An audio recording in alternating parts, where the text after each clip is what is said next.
A strong presence in India includes OSOR, which is dealing in artificial limbs, LS Retails, business management software, Maral, food processing, Activis Pharmaceutical, software company called Ronus, Workis are few of them. And same way, some of Indian companies have established a strong relation which can be further increase the growth and the potential in times to come. These are TCS, which is dealing in software, Garvares, Bird Group, Autometrics, Holiday and more, and ideas to impact innovation. Given this scenario, both the countries are poised to take full advantage of their business and investment opportunities for mutual growth and development. The presence of our two honorable presidents today is a privilege and honor, and it imparts the new dynamism and confidence to build on this bilateral cooperation. The business potential between Iceland and India is tremendous and growing strongly. It is with the enthusiasm that we are participating at the Iceland-India Business Forum. India business are keen to build bilateral trade and trade manifold in times to come. We are privileged to have the support of our respective government, and we are really grateful to you. I take this opportunity on behalf of the Indian delegation put together by India's Apex Business Chamber, ASSOCHAM, CI, and IMC to express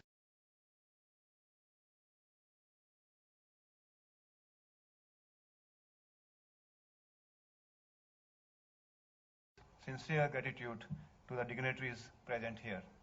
I would also like to place on record our sincere thank to the Indian ambassador to Iceland, Sri Armstrong Chengsen, and his team at the Indian Embassy, as also the Icelandic ambassador, Mr. Goodman Dur Stephenson, and his team at the Embassy in New Delhi for their valuable support and encouragement to enhance business and trade relations between India and Iceland. I would like to thank our host, the wonderful people of Iceland, the Icelandic Business Association, the Federation of Icelandic Industries, and the Icelandic Federation of Trade. With these, I would like to conclude my remark. I wish to express my hope and best wishes to the businesses and the organization for taking our mutual trade relation forward. Thank you very much. Jai Hind.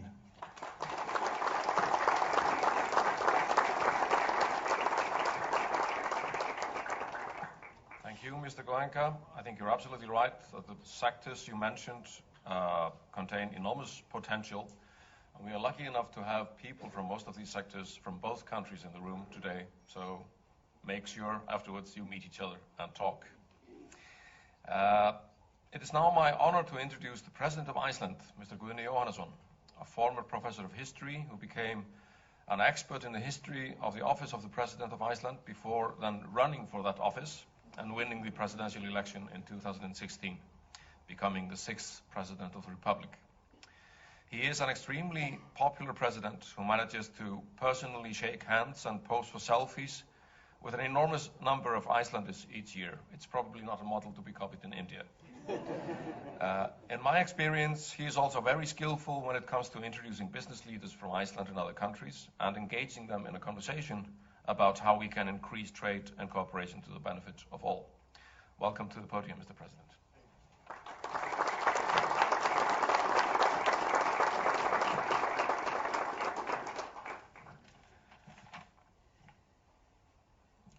Your Excellency, President Ramnath Kovind, Guðrún Hafsteinsdóttir, Chair of the Federation of Icelandic Industries, Mr. Malkrishnan Goenka, President ASSOCHAM and Chairman of the Wellspan Group, dear Moderator, Ólafur Stephensen, Secretary General of the Icelandic Federation of Trade, other distinguished guests, dear friends, it's a pleasure and honor to be here with you. Yesterday, my wife Eliza and I had the honor of welcoming His Excellency the President and the First Lady and their daughter and their whole team. Such was the warmth of their presence at Bessastaðir, the warm feelings that I welcomed them to India.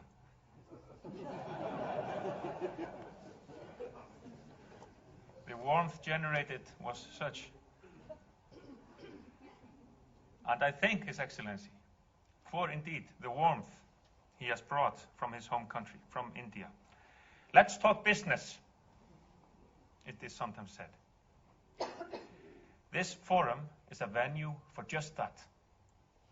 At this forum, representatives of the Icelandic and the Indian business communities will be able to detail the links that already exist between our two states and seek new avenues as well.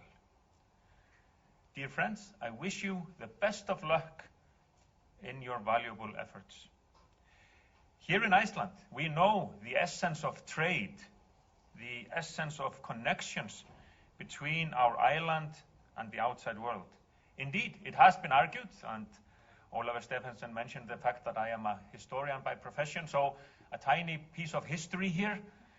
It has been argued that the lack of merchants in this country, the lack of vessels to sail with goods, was among the main reasons why Iceland came under foreign rule centuries ago. During this state visit to Iceland by His Excellency the President of India, we have already touched on the fact that while the oceans divide us, they unite us as well. During this forum, we will be able to explore new sailing routes, as it were. Let us look at our green economy, the opportunities which the utilization of hydropower and geothermal energy can offer. And let us look at advances in sustainable fisheries. Let us look at collaboration in healthcare, in biotechnology, information technology, finance, construction, aviation, tourism, agriculture, export, import, and so on and so forth. The options are endless. At least let us not be narrow-minded. Let us embrace the new realities of the 21st century, the new realities of the emergent fourth industrial revolution, and globalization in the positive sense of that term. So, dear President, dear guests, during our state dinner last night, in honor of our distinguished guests from India, I recounted the tale of the first Icelander we know of who traveled to India, Jón Ólafsson, born in the late 16th century. His journey was so remarkable that afterwards, and to this day, we simply know him as Jón the India traveler. This vast land he visited was so different, so exotic to this poor farmer's son from a remote island in the North Atlantic. But he could sense its riches. This was a land of, as he said, great pearls, gems, marvelous fruits and spices, and other splendid and magnificent goods. India remains a land of magnificent goods, also a land of major challenges, yes, but then again, also a land with a multitude of opportunities. Let us grasp those opportunities. Let us work together for the benefit of us all, for a sustainable future. Thus, to conclude, I dare to venture the hope that we might add to the tales of India travelers in this country, that we will soon have more people known by that feat. Let's have Guðrún the India traveler, or Arnar the India traveler, and so on. And that in India, some people will become well-known Iceland travelers as well. A first step, a positive step, will be the signing of a memorandum of understanding between our two business communities, between our two business chambers. I am honored to be present. I thank you all, wish you all the best of luck in strengthening the ties between Iceland and India, in fostering increased trade and commerce between our two countries. Thank you very much.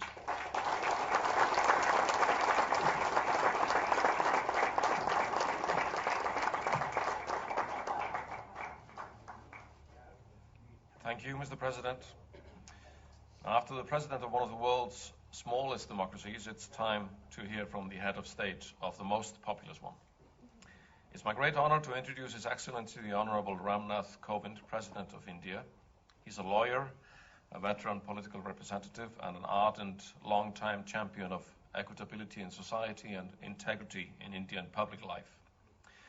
Before assuming office of the 14th President of India 2 years ago, Mr. Kovind served as the Governor of the state of Bihar and was earlier a representative in the upper house of India's parliament. And we are quite honored that Iceland is the first Nordic country the President visits. So, Mr. President, the floor is yours.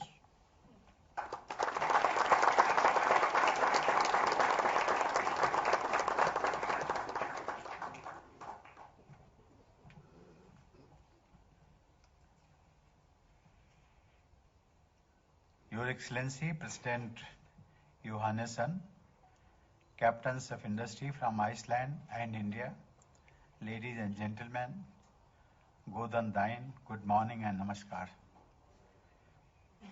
Let me begin by remembering the victims of the 9/11 terror attack in the US.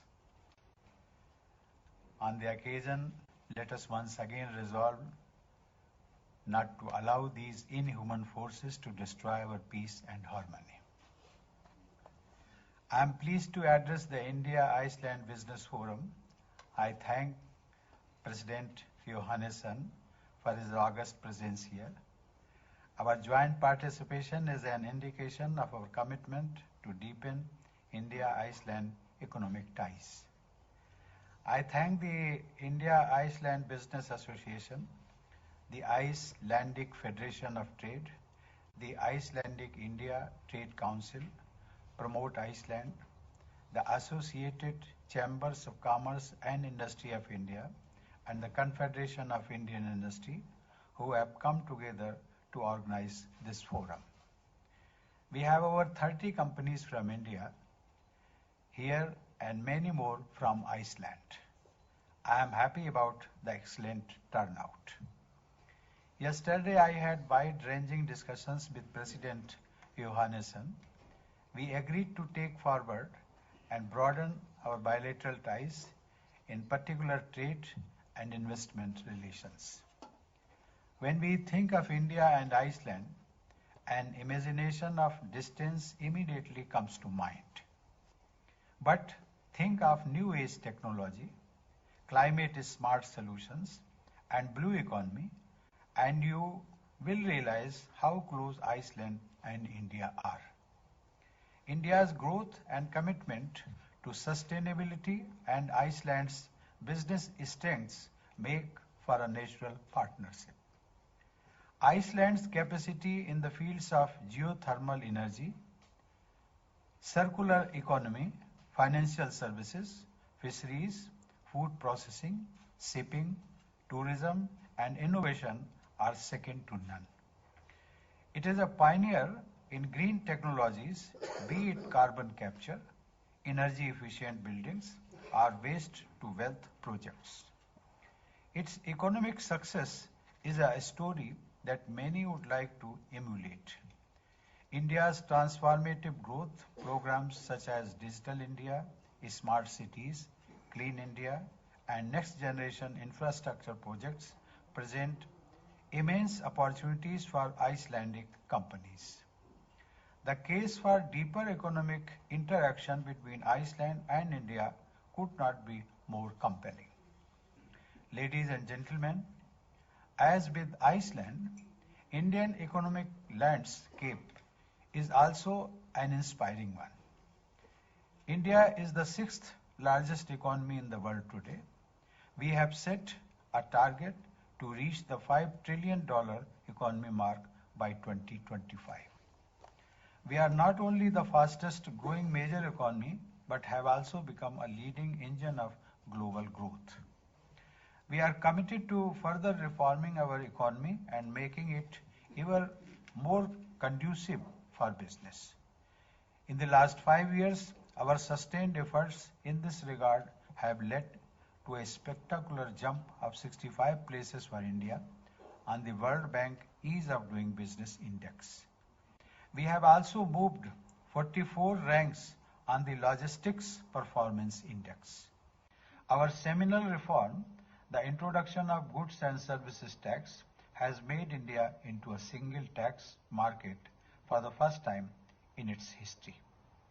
As a result of our policies, we have attracted an impressive 44.3 billion US dollars as FDI in the financial year 2018 and 19.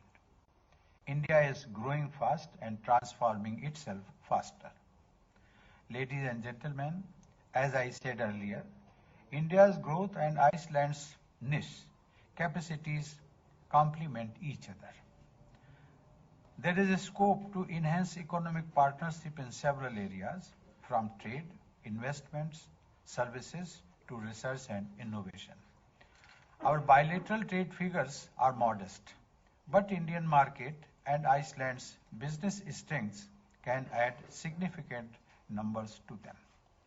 Iceland can look at sourcing manufactured goods, fruits and vegetables, textiles, chemicals and engineering goods from India. Indian pharma industry has much to offer. Every fifth tablet, capsule and injection in generic drugs in the world is manufactured in India. Iceland has made advances in genomics, genetics and biotechnology. It also possesses key technologies in the medical devices field. There is a lot that can happen between India and Iceland in the pharma, healthcare and biotech space. Finance, hospitality and tourism services also present significant opportunities. Food industry is another potential area of collaboration. India is the second largest food producer in the world. We require technology and investment support to process our food and modern logistics chain to market it. We are also keen to learn from Iceland's sustainable management of fish stock and innovative fishery products, from fish skin leather to cosmetics. We are looking at Iceland as an important partner as we work to double our farm income by 2022. Ladies and gentlemen, India's growth is creating immense opportunities in the infrastructure, startup and digital sectors. Smart cities, green buildings, airports, expressways, high-speed railways and ports are fast changing the landscape of India. Our Digital India program is running at speed. Over 1 billion people have been provided with digital identity. Broadband connectivity is reaching every village and every hamlet.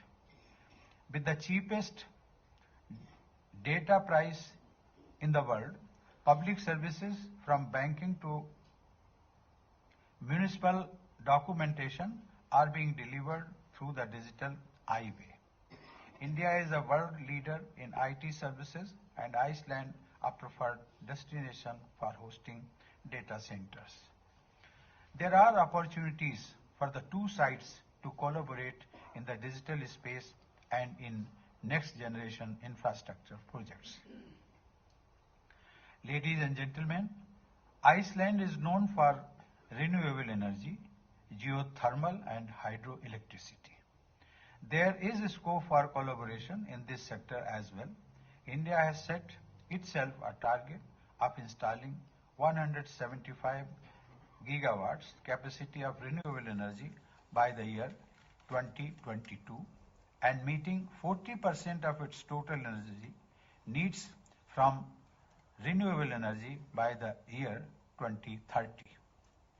In our ever-growing commitment to renewable energy, India would also be turning towards utilization of geothermal energy in the coming future. Wind energy is yet another area of cooperation. India ranks 4th in the world in terms of wind energy generation. We also have a dynamic domestic industry manufacturing wind turbines. Our companies are ready to engage with Iceland to harness wind energy. Ladies and gentlemen, we have talked of the present. Let us also elaborate on the future. Iceland's technological prowess and India's scientific skills could embrace each other to define the 4th industrial to drive the fourth industrial revolution and the machine intelligence age. Our startups working on robotics, ecology, and marine litter can be the potential anchors of our future engagement in Iceland, India, or in any other part of the world. Ladies and gentlemen, I have highlighted some of the areas where our economic cooperation holds potential. You will know more of them as you sit across the table and talk to each other as potential business partners and as friends. And as you do so, you must share stories of the beauty of Icelandic glaciers and the magic of volute. Businesses fructify and flourish when they happen over warmth and friendship. I wish all of you a fulfilling day of business engagement. Tak fyrir. Thank you.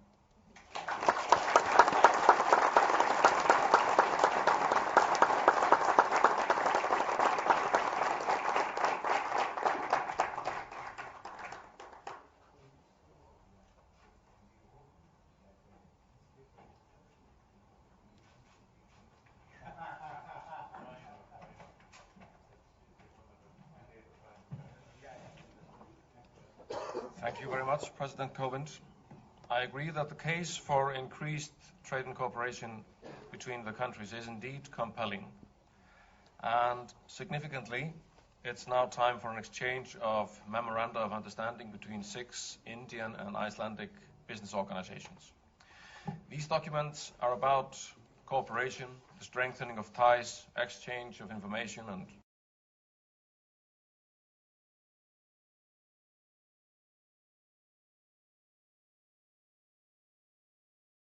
మనుషులకి అన్వేషణ అంటే చాలా ఇష్టం.